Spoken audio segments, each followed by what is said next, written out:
Hello friends, this is Ashish.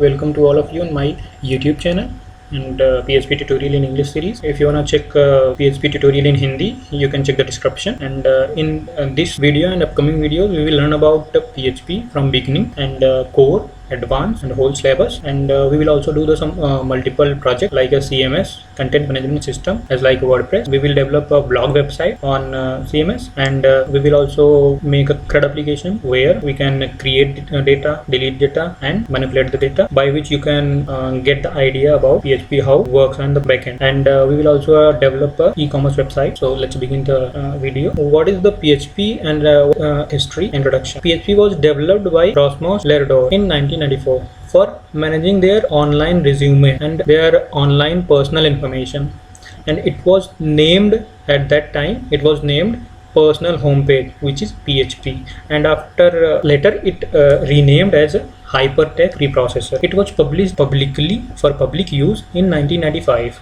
as a PHP 2.0 version.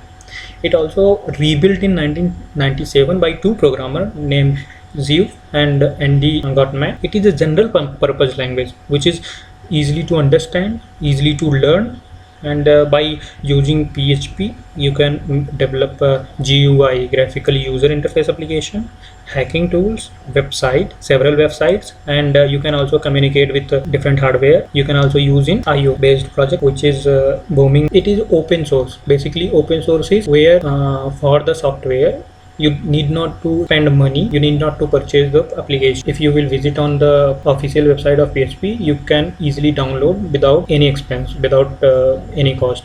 So that is open source, openly available for everyone, rather than he is industry or common man. It is server-side scripting language. Basically server-side scripting language is which language communicate with your browser and web pages from backend, which perform the operations in backend. Later we will discuss more depth about server-side scripting, and it is a interpreted language. Most of us know about C, C++, which is purely compiler based and interpreter based language.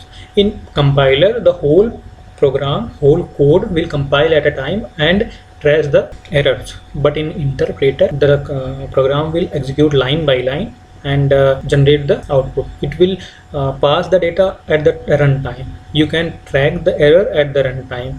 You can't track the error before runtime in interpreter languages.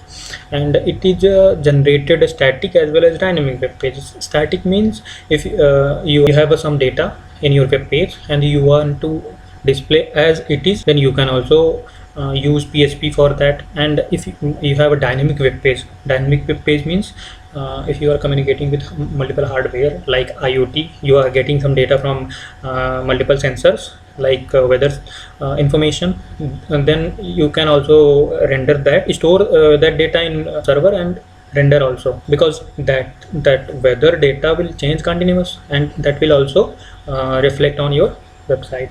So that is a dynamic web page where data will continuous change. And it has a various built-in function and object-oriented language which helps to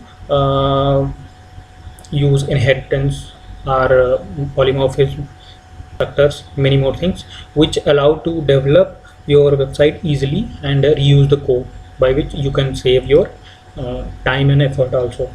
PHP basically execute on the server side, because as I told you, it is a server side language, so it will execute on server side. It is also compatible with multiple databases like SQL Server and etc. And in PHP, because it is a backend code, so it will not develop on browser for any client cannot see the code of PHP. It will run backend. So till now in this video, that's it, and we will meet again in next video. Thank you for watching my videos.